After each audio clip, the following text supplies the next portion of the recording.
अस्सलामु अलैकुम वरहमतुल्लाहि वबरकातुहू। कैसे हो? उम्मीद है कि सब खैरियत से होंगे। अल्लाह ताला आप लोगों को ऐसे ही खुश रखे। नाज़रीन व सामईन किराम, एक बहुत ही खूबसूरत लतीफ़ा में लेकर आप हज़रात की खिदमत में हाजिर हुआ हूँ। लतीफ़ा कुछ इस तरह से है। किसी ज़माने में चार दोस्त एक जगह पर जमा हुए। चारों को बहुत भूख लगी थी। अब इत्तिफाक से ऐसा हुआ कि खाना मिला, लेकिन इतना खाना मिला कि एक आदमी का पेट भर सके, बाकी तीन को भूखा रहना पड़े। अब है चार आदमी और खाना एक आदमी का है। अब चारों मिलकर आपस में मशवरा करते हैं। आखिर में फैसला ये होता है कि हम चारों के चारों सो जाते हैं। सुबह में उठेंगे, चारों अपना ख्वाब बयान करेंगे। जिसका ख्वाब अच्छा होगा उसको ये खाना नसीब हो जाएगा। अब चारों के चारों सो जाते हैं। सुबह में उठकर पहला साथी खड़ा होता है और कहता है कि भाई खाना मुझे दे दो। दूसरे तीन साथी पूछते हैं कि भाई खाना तुझे क्यों दे दे।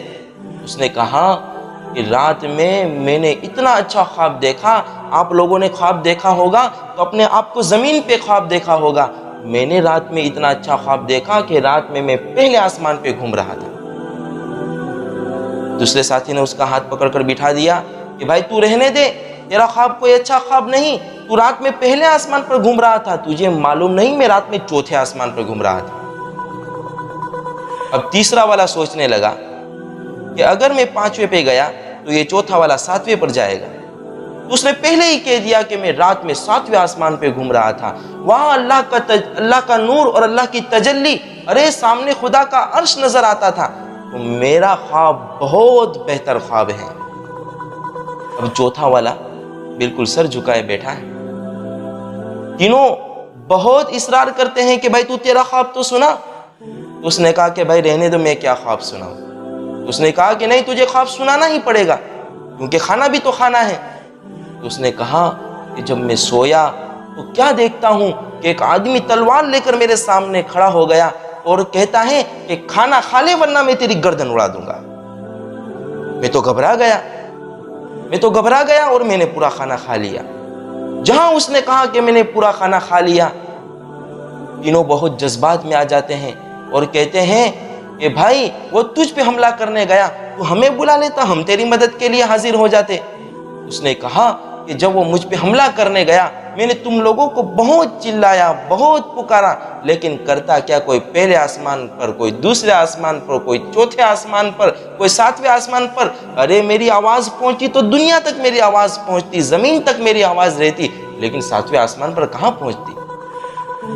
इससे हमें एक बात पता चलती है कि मन नाम फाता वमन शहीद वजदा।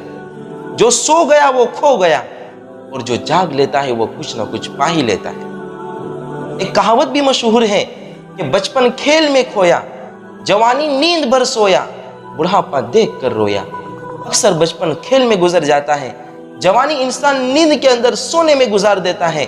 जब बुढ़ापा आता है तो पछतावे के सिवा कुछ नहीं रहता कि काश जवानी के अंदर कुछ मेहनत कर ली होती तो बुढ़ापे के अंदर पछताना न पड़ता। मेरे भाइयों, लाइफ के अंदर कुछ अचीव करने के लिए, कुछ हासिल करने के लिए मेहनत करना जरूरी है। बगैर मेहनत के कोई चीज हासिल नहीं होती। लाइफ एक रेस है, अगर दौड़ोगे नहीं तो लोग कुचल करके आगे निकल जाएंगे।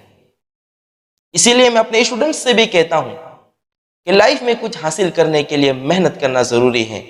अपने आप को हल्का न समझो, अपने आप को कमजोर न समझो, अपने आप को इस अंदाज से न समझो कि मुझे कुछ नहीं आता। अरे सवाल करना सीखो। अगर कोई चीज पता नहीं चलती तो आप अपने उस्ताद से, आप अपने सर से सवाल कर सकते हो। आज के लिए सिर्फ इतना ही। इंशाअल्लाह कल बहुत ही खूबसूरत वीडियो के साथ, बहुत ही नसीहत आमोज पैगाम के साथ कल मिलते हैं। तब तक के लिए इजाजत चाहता हूँ। अपने आप का ख्याल रखें, अपने आसपास सफाई रखें और अपने माँ बाप की इज्जत करें। अस्सलामु अलैकुम वरहमतुल्लाहि वबरकातुहू।